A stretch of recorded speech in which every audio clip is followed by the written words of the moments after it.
All right, hello everyone out there. I'm Thomas. Welcome to my channel, and I do educational videos. We are in the middle of covering the, or at least introducing the reciprocal system of theory from Dewey B. Larson. Um, we went over the basics of his theory. Then we looked into his talk that he gave that was called The Deductive Development of the Reciprocal System. Now we're on his final book that's called Beyond Space and Time.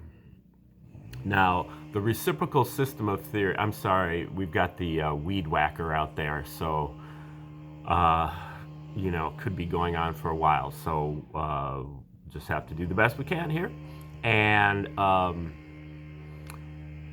Dewey Larson's reciprocal system. It's a system of theory. It's a theory of everything. He developed it starting in about 1930, and he lived until 1990. So he took about 20 or more years to kind of develop the theory. And he developed the theory into two fundamental postulates. And then he took those two fundamental postulates and deduced a theoretical universe from that. So his theory of everything is really a deduction from his basic postulates. I'll just read the postulates because they're very short.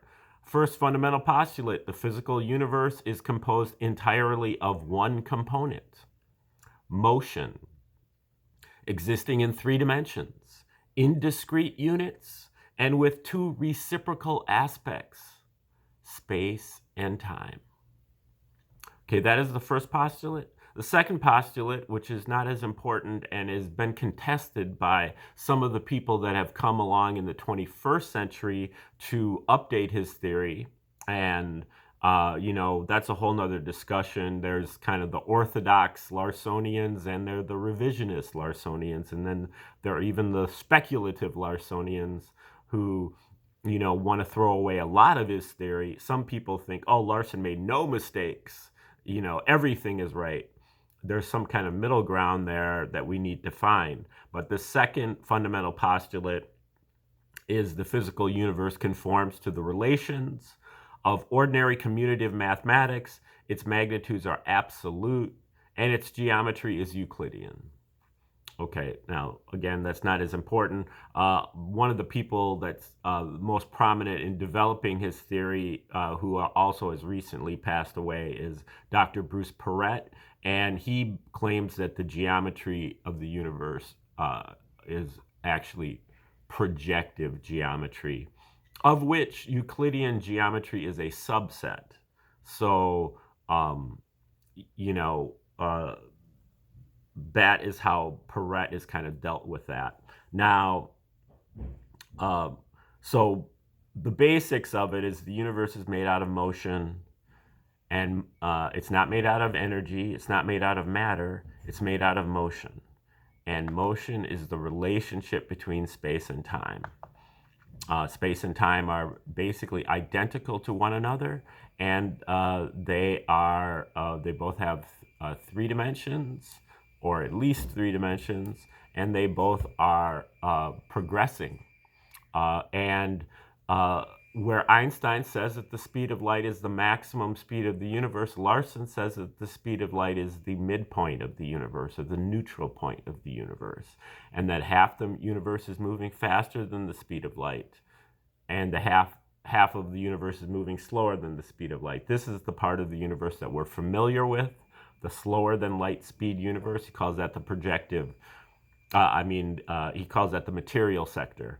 And then this part that's moving faster than the speed of light is called the cosmic sector. And the cosmic sector is where all of the metaphysical phenomena are coming from. That's his book is called Beyond Space and Time, the one we're going through, and it has to do with metaphysical, the metaphysical universe. Many of the Larsonian followers were appalled that his wife would publish this book after he died because they felt that these were just his private musings, and wouldn't have wanted it published because he's a scientist and he wouldn't ever, defile his scientific bona fides by publishing a book on stuff like psychology and religion and philosophy.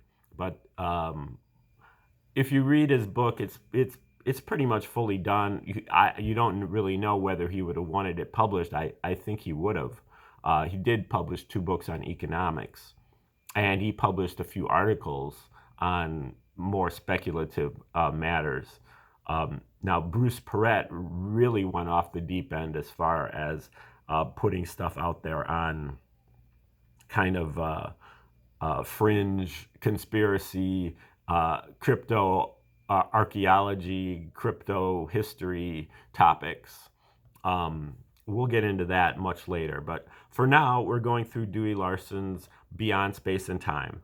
And so now with the reciprocal relationship between space and time, that means that even though we don't know anything about this cosmic sector, and that it's basically in the time realm, you can think of it as like the box analogy. If you have a box, think of the box as the speed of light.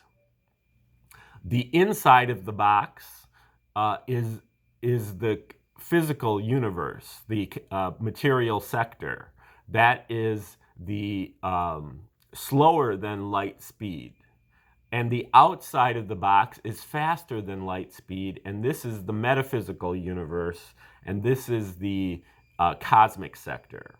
But so we can't see time. That's time is the faster than light speed realm. But we can see space. But since space and time are reciprocals of each other, we can extrapolate what we know about space to time. We just reverse the roles of time and space. And so through that idea, we can understand the metaphysical world with the same kind of precision that we're understanding the material sector. But we just have to reverse the roles of space and time and figure out how that works out. So that's really what he's getting to in this book. And we're in chapter 6, even though yesterday I said we were chapter 5. This is chapter 6. And he's talking about life. Where does life come from? What is life? And so on. Now,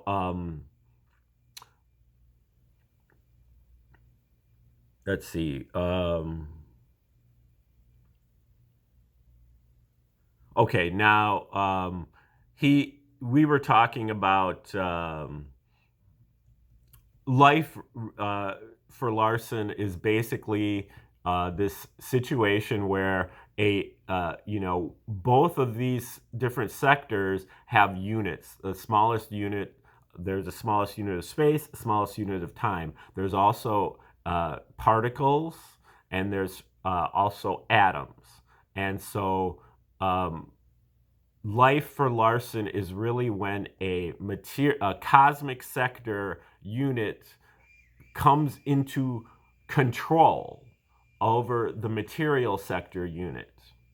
Now, a cosmic sector unit cannot exist in the material environment by itself. It's unstable in that environment, and so it decays immediately, like a radioactive decay. But if the metaphysical unit or the cosmic unit is only a small part of a material structure, then it can exist as a small. And the analogy that he uses is a thermostat in a room. The thermostat is only a small part of that room, but it controls the temperature, it controls the environment in that room. So you can think of the the control unit as kind of like the thermostat. You can turn the thermostat up or down to control, even though it's just a small part of what's of all the things that are in the room. Okay, um, now he gets down into the biological area here, and he's talking about cells, and that there are cells in this of life in this biological realm, even though there are not nuclei. He denies the nucleus of an atom, but he does not deny the nucleus of a cell. The development of a central control advanced biological organisms thus consist of a multiplicity of cells, each with its own individual control mechanism, but subject to the direction of a central control system. So there can be different levels of control, from the very granular, small, controlling just that cell to an overall, maybe like a whole organ uh, control system, and then maybe an overall control system. So, there are different levels of control, different, you just think of it as the kind of the nervous system. Many of these organisms even have regional control centers, stations of local government. The life units controlling the individual cells are able to keep the cells alive and operative, at least for a time, in the absence of any central control. Viruses, now he's kind of looking at the boundary between the living and non-living, and he's saying viruses can be crystallized, and in this form they have no biological activity. Introduced into a living cell, viruses behave as a living organism, assimilating food from the environment and producing a multiplicity of replicas living within the cell because its behavior is controlled by a life unit. Okay, now he's going to get into just kind of summing up a little bit. Life is a condition in which a material aggregate is under the control of one or more life units. Death is a process in which the life units lose control over the material aggregate. Since there is little reason for loss of control in a simple unicellular organism, such units, simple unicellular organisms, should not die unless they exhaust their food supply or are physically destroyed by fire, for instance. Death from natural causes is a phenomenon of the complex organism, and it results from inability of the organism to keep all of its vital parts in good working order indefinitely. Whether or not this is inevitable is still an unanswered question. So he's saying that with simple organisms are immortal.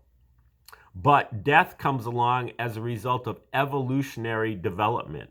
Natural death is in the same class as good vision, a temperature regulating mechanism, I suppose something like an opposable thumb. Death is as a result of evolution. It is a feature which contributes toward adaptation of the species to the environment.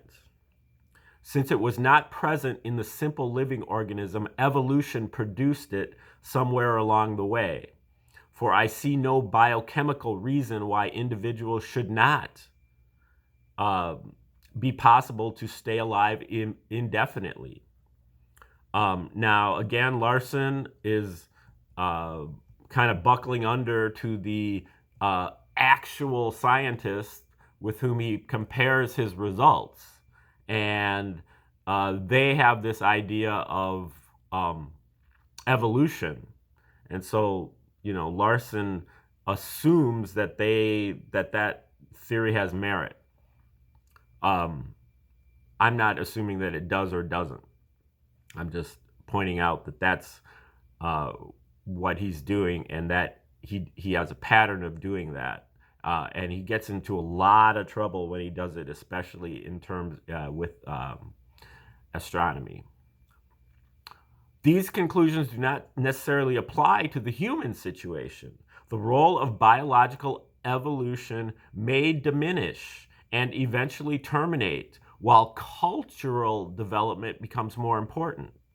And in that case, it could be that the need for natural death is eliminated, because it might be more important in terms of cultural development for people to live long. For biological evolution, you don't want people to live long, because it's much harder to evolve that way. It's much harder for new species to come into being, or new things to come into being, new qualities to come into being, when you have only beings who are living forever.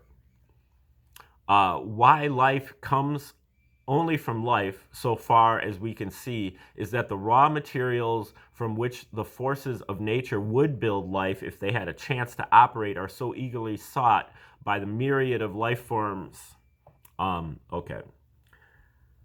Now, I would like to, he does go into a couple other things here. Okay. Life will originate anywhere in the universe where suitable conditions exist. This process, which leads to the formation of planetary systems, as described in the previous publications, his astronomy stuff, is of such a nature that a considerable proportion of the total number of stars accompanied by such systems, probability considerations then assure us that an appreciable percentage of the planets included in these systems are suitable for life. Since there are billions of stars in our galaxy alone, according to the actual scientists, and billions of other galaxies in the region of space within the range of our giant telescopes, assuming that those giant telescopes are real and telling us the truth, the people that are looking through them, it is clear that there are at least millions, if not billions, of planets capable of supporting life within this region alone, to say nothing of the regions beyond the reach of the telescopes. Our deduction that life is certain to emerge wherever appropriate conditions exist then means that there are millions, probably billions, of other planets on which life exists.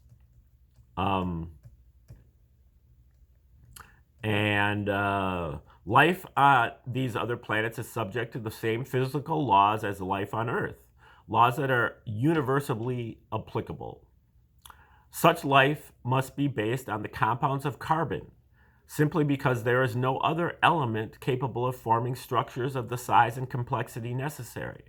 Our finding that complexity equivalent to that of the DNA molecule is a prerequisite for entering into the kind of a combination that is the basis for life eliminates all possibility of life based on anything other than carbon compounds.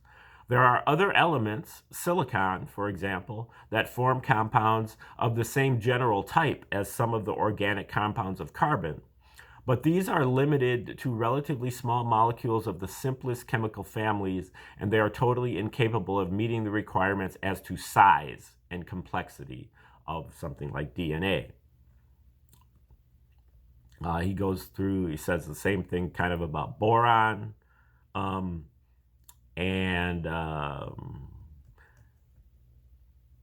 aggregation under the influence of gravitation takes place on other planets in the same manner as on Earth. And the same kind of complex organic carbon compounds are therefore produced. Similar considerations apply to the compounds of the inverse type that constitute the life units. We can therefore conclude that the simplest living organisms on another Earth-like planet are essentially identical with their counterparts on Earth itself. If life has originated on planets that are not Earth-like, that is, planets on which the relevant conditions are significantly different, its general characteristics must still be the same. Okay, so, life is pretty much going to be the same on other planets that it is here. Carbon-based, DNA-based. It does, well, he says it does not necessarily have to be DNA, but it must be a compound of an analogous character. The simplest living unit on such a planet is formed by a combination of that gigantic organic molecule, whatever it may be, with a life unit from the cosmic sector, as in the life with which we are familiar. We thus arrive at the conclusion that the building blocks of the living world, the primitive life forms, like the building blocks of the inanimate world, the chemical elements, are essentially the same throughout the universe. Okay, that is how Larson ends chapter 6. And so next time we'll move on to chapter 7, which is called the third level. Now, the third level actually has to do with spiritual development. Okay, so the first level is just matter, chemicals, atoms. The second level is the life unit, the control unit that takes control over the material unit. And then the next level, it goes beyond that. So we'll start talking about that tomorrow. Thanks for tuning in, and we'll see you next time.